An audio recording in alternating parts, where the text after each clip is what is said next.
ruby Narzary नोङो आंनि खामानियाव जेब्लायबो हेंथा होयो आरो आंनि खामानिनि लामायाव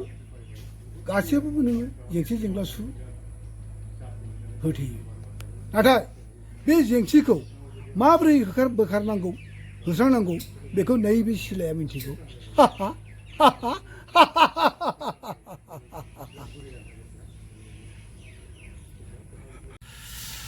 हेलो लोगोफोर नै जोङो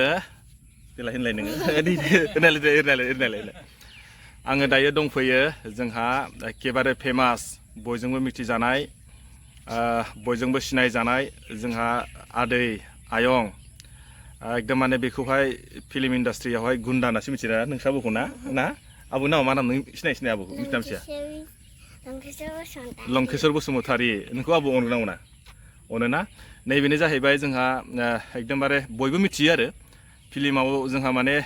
मोजां रलाव लाया जोंना आबौआ बेनो जाहैबाय लंकेश्वर बसुमतारी नैबे जाहैबाय लंकेश्वरनि फिसौ जोङो अलरेडि दायो मोनफैबाय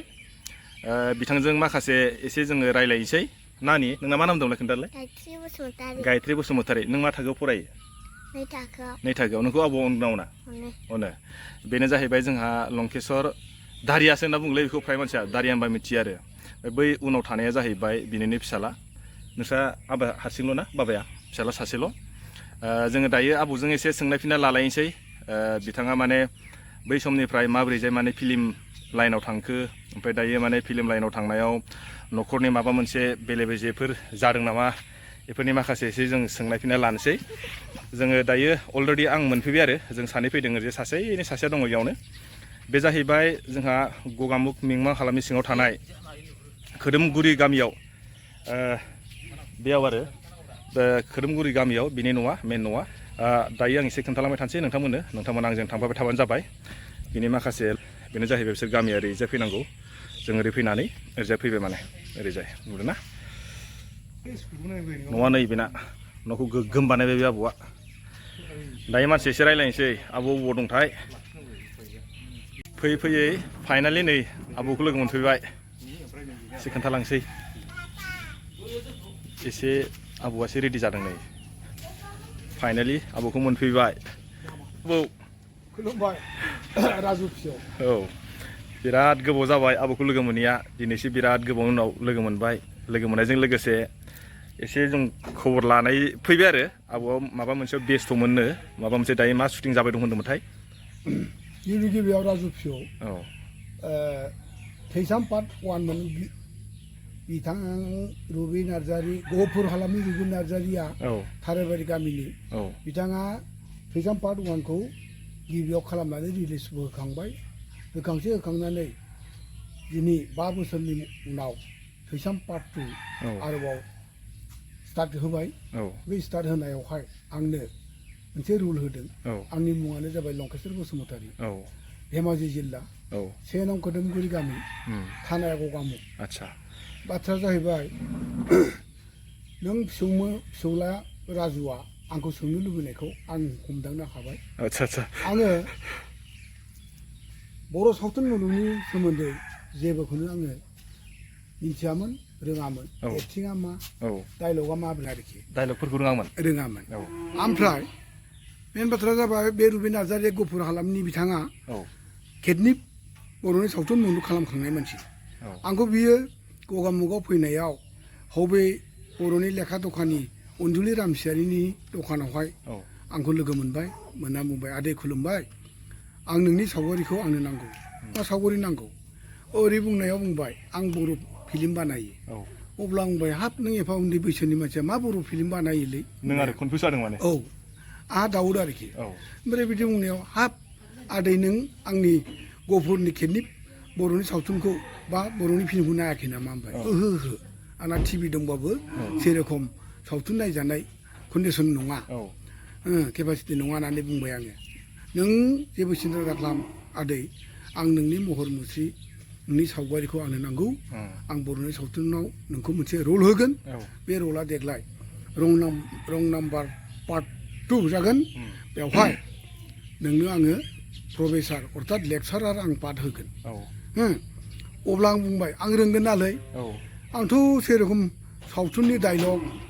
बा एक्टिंफोरखौ आं रोंगोन नालाय होनबाय नों आदै नों सिन्था दाख्लाम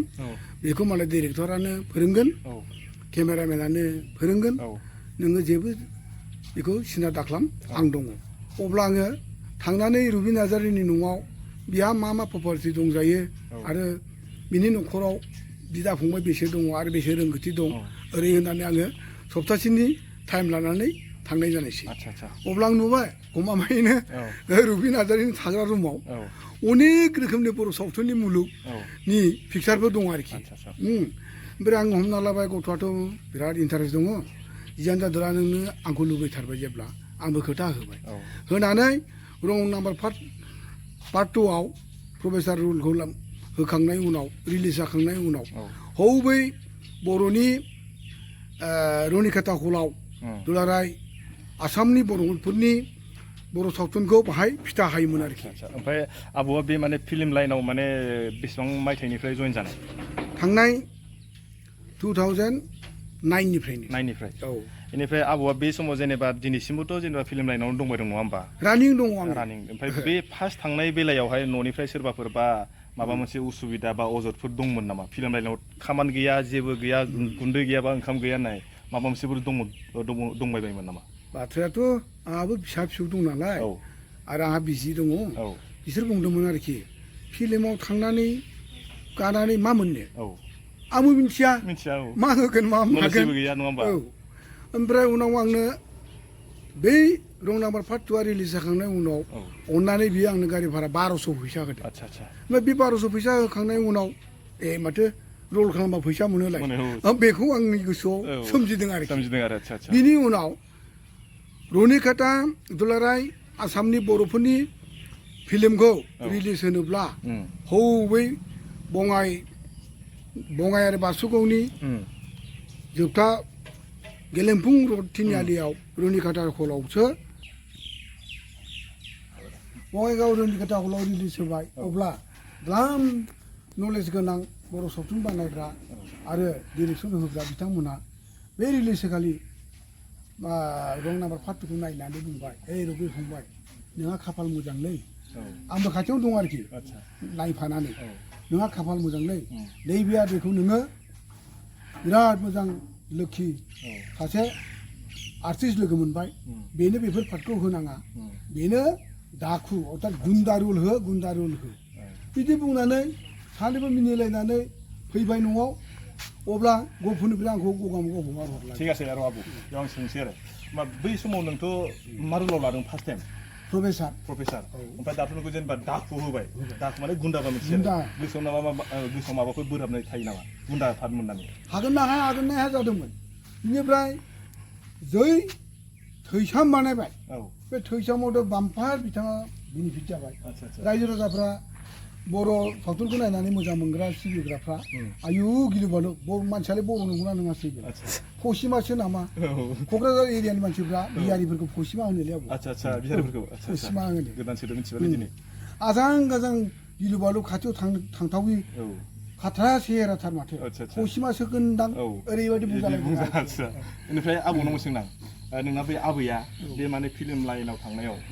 गाज्रिथ' नोंसोर फाथ' मोनोना बेयाव माने माबाफोर बुंदोंमोन नामा नोंखौहाय बुंनाया गेजेर ससेयाव बुंदों आरो नोंहा गुन्दानि बाहेरै दस्रा रलखौथ' नों होबा लागोन ना लाया ना नोंसोर बिना लायो ना बिथांमोनासो प्रडिउसार आरो डाइरेक्टरफ्रासो होलाबायो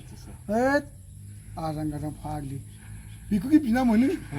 बे मालाय आर्टिस्ट सायख'ग्रा अबे रलाव अबे मानसिनि महर मुस्रि खाथियो बेखौ सायख'नानै होयो ओमफ्राय बुंदों आरो बुरिया अब्लाबो नों गुन्दानि बाहेरै एसे एक्टर एक्ट्रिसफोरनि बिफाफोर जादो मानसिफोरा मुगैथारो माथो बिदि बुङो दा नाथाय बुंला राजु फिसौ बुंला ओमफ्राय न'खरनि बेलायाव सोरबा नोंना फिसालाफ्रा एसे बाजानाय दंमोन नामा फिल्म लाइनाव थांनायाव बाजानायाथ' सेरखम आंना फिसाला बाजायाखै माने बाथ्राया मोनसे खोथायाव बिराद दुखु मोनो बोराया न' बां गारनानै मास मोनफा गाहाम 1.5 मास गाहाम खाथियो नाथाय दानि दराव सासे मानसिया हाजिरा मावबा बेसे मोना बोराया बेखौ उदिस गैया जा हरो बेखौनो लाबोयो दा गावसा फिल्म लाइननि भिसायाव मा रुल दंथाय बेखौ आंनाव सानसेखालि आंनि फिसाला गौतम बसुमतारिया सोंदों दाबो दङ आंनि फिसालाया आं बेखौ हाबा होबाय आं फिसौबो सासे मोनबाय लकेलनि आंनि बिहामजोआ आं बुंदों ओइ बाबा फिसालाखौ बुंदों जोंहा जासिन थांबाय ओमफ्राय दा आबौना न'खराव साबेसे दंमोन दा आरो साबेसे दंबाय फिसाला साबेसे फिसा साबेसेखौ मोजां खोन्थादो दे इसोरनि अननायावथ' आंहा फिसाजोआनो साथाम साब्रैनि बिनिफ्राय हाइटलि आंनि हाबा जानाया खननै जादों आरो आच्छा आच्छा आच्छा गिबिया थैबाय औ थैखांनाय बिहाबो सासे फिसाला आरो नैबे गदायाबो सासे फिसाला आंना गिबि हिनजावनि अर्थात आंनि बिसिनि आरो आंनि फिसालाया बिराद गिदिर साख्रि मावो आच्छा आच्छा राजु फिसौ दायो बेयाव थायाना थाया आरोखि गुवाहाटियाव थायो अल आसाम बेंक स्टेट बेंकनि सुपारिनटेन्डेन्ट मावो ओमफ्राय सासेया पिअ पास जानानै हायार सेकेन्डारि पास जानानै साख्रि गैया न'आवनो थायो आरोखि ओमफ्राय दायो आबौआ दिनैसिम मोनबेसे माने मोनबेसे फिल्म बानायखो दा आंहा डायरियाव लिरनाय दङ एबारजों 27 जासिगोन 27 फिस ओमफ्राय फुल मुभि बर'नि फुल मुभिया मुथते 26आ खाथां जाबाय बेनिफ्राय दायो आबौनि एकदम बेस्ट नोंनि गोसोआव बा बयजोंबो मिथिजानाय बेस्ट फिल्मा मामोन आबौनिया आंखौ मिथिजानाया गमामायैनो थैसामासो नाथाय मोननै जादों आरोखि थैसामाव आंनि मुङा जाबाय बिरला गुन्दा आरो बेनिफ्राय चिरां जिल्ला बिजिनिनि गयबारि गुन्दामारियाव सुटिं लानायाव जाफुंमोनमोन अब्ला बेयाव आंनि मुङा जाबाय गुन्दा औ बे मोननै फिल्मावनो आङो बाम्पार नाम मोन्दों आरो गोबां जिल्लायाव आंखौ मान बावबाय आर'नाइ होबाय बेबायदि आं बेनिफ्राय मा होनो आबौआ मा होनो फैबाय थानाय समफ्रावहाय माने बै जोंनि जाखांफुबाय थानाय समफोरनि गथ' जेनेबा यां जेनेरेसनफोरखौहाय जेनेबा बेबायदि लाइननि खेथ्रआव मा बुंनो सानो एसे बुंना होदो मोजांनो गमामा आं बेखौ बुंमारनांगोन आंथ' जेरखम डाइलगनि कर्स गैया एक्टिं कर्स गैया ड्रामानि खुनु कर्स गैयामोन खाफाल मोजां आंहा नाथाय आजकाल डाइलगनि कर्स स्कुल दङ एक्टिंनि कर्स स्कुल दङ सेरखम बे स्कुलावहाय जइन जानानै थाङाबा गनायना लानाय नंला जोंनि बर'नि सावथुन मुलुगा गोदोनि बादि नंला अन्थाइ मुगानि नंला दा जौनायनिफ्राय जौलांगासिनो दं जों आंनि बैसोआव आं खाफाल गोनां होननानै आं बुंना लायो आंहा बेबायदि कर्स गैयाबाबो एक्टिंआव रुल जासिजानाय होजानाय आङो खाफाल गोनां सासे सुबुं होननानै आं गावखौनो बुंना लायो बेहाय जायफ्रानाखि बेबायदि कर्स लानानै थांगोन गावनि जिउखौ दैदेनलांनो हागोन होननानै आं आसा खालामनानै फोथायनानै आं बुंनाय जाबाय थिग আছে आबौ जोबथारनायाव मोनसे कुइसन आरो जोंनि धेमाजि आरो ओरैजाय सोनाबनि बिटिएडि नि माखासे माने कालसारनि बेलायाव मा बुंनो सानो बाथ्राया दुखु गोनां आबौ राजुआ जाबादि इउटुब चेनेलनिफ्राय सोंबाय आं गमायनो आं मिथिनायखौ आं बुंफोरनानै होनो आं नाजाबाय जोंहा बिटिसि बिटिआर मोनबाय अर्थात बड'लेण्ड होननानैसो जोंनि आउट बिटिसि मानसिया मिथिगौ बिनिफ्राय फानफैनायाव आंहा गोसोआव दङ मिथाराम बिथां सारनिफ्राय जोङो रुबिन नार्जारिजों आंजों एसे खेंखाय बिलाइबो हैदोंमोन अब्ला आउट बिटिसियाव सेरखम फाथायनो हाया आंनिफ्राय जेसेबां हायो आं नाजानानै 50,000 हरनो ओंखारदोंमोन आरो स्पेसियेलि गैया जाहैबाय गावनि फाननि जेनेबा गावनि पार्सनेलिसो हरसिगोन आरो हरगोन होननानै बिथाङा खुगा सिदोंमोन ओमफ्राय आरो बिथांनि 50,000खौ लायनो थांगौ माने जोंहा फिल्मानो बारग'लाङो आरो समानो थोआ दा खाफाल गाज्रि नै जोंहा सानजाहा बर' अट'नमिक काउन्सिल अर्थात BKWEC आवबो जेरखम कालसारनि थाखाय सोर EM दङ आरो मा गभर्नमेन्टआ हरदों फैसा थाखा बेखौ आङो उदिस गैया आरोखि बेनिफ्राय लास्ट सोंनाय आरो आबौ जोंनि धेमाजियाव जाबायदि माने फिल्मानो जा बा सर्ट मुभियानो जा ओमफ्राय बेजों आरो ओरैजाय सोनाबनिजों माबा मोनसे डिफारेन्स दं नामा बे डिफारेन्स गैया आरोखि बे बेलायाव सर्ट मुभियानो होन अर्थात फुल मुभियानो होन बाहाय डिफारेन्स गैया आरो खारन जोंनि बे दुलाराय बर'नि नङा आं माने ओरैसो सोंदोंमोन आरो जेनेबा जोंनि ओरैजाय धेमाजि डिस्ट्रिक्टनि जानानै जेनेबा ओरैजाय आउट अफ बिटिसिनि जे जाबायदि मानसिफोरा जेनेबा फिल्मनि लाइनावनो जा बा कालसारनि लाइनावनो माबायदि माने बेखौसो सोंनाय जादों माने आङो माने बेसेबां बाहागो आरो बेसेबां एक्टिभ जोंनिजोंहाय माबायदि बेखौ सोंदों माने आं बेखौथ' थारैनो आं बुंनांगोन मिथिनायखौ बे सानजाहाबोदि ओरैबायदि एक्टिभ दङ हमनानै ला हनै जोंहा प्रबिन मैथा बर' सार लिपिका जुनालि बिथांमोना आरो भिरमल बिथांमोनाबो जोबोद एक्टिभ बिथांमोना एवार्डबो मोन्दों आरो एवार्डबो होजालायनाय बे रोखोमनो सोनाबाबो जोंहा बड'लेण्ड अर्थात बिटिसि बिटिआरनियाबो बिथांमोना सेलेक्सनाव बान्था सेलेक्सनाव बिथांमोननोबो बे सेरखमनो मोनो आरो होयो बर'नि आइडलावहाय टप 10 पास जाबोबाय बिनि नामानो जाबाय जोंनि बे माबा सौरंबारिनि बिथांनि नामा अन्जना नार्जारि बेबो आंनिनो जायगानि धेमाजि जिल्लानि आरो बिनिफ्राय सिमोनसापुरिनि कल्पना औवारि बेबो आंनि जिल्लानिनो गोनांथि जायोबा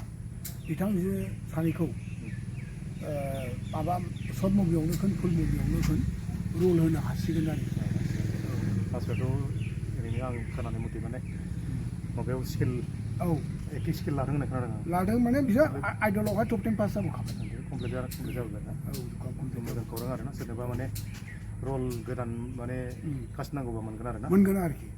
आबौ खोन्थाबाय ओमफ्राय जोंनि गं एरियायाव आबौआ माबा मोनसे सिमां नुनानै दं नामा बिदि सिनेमा थैनाय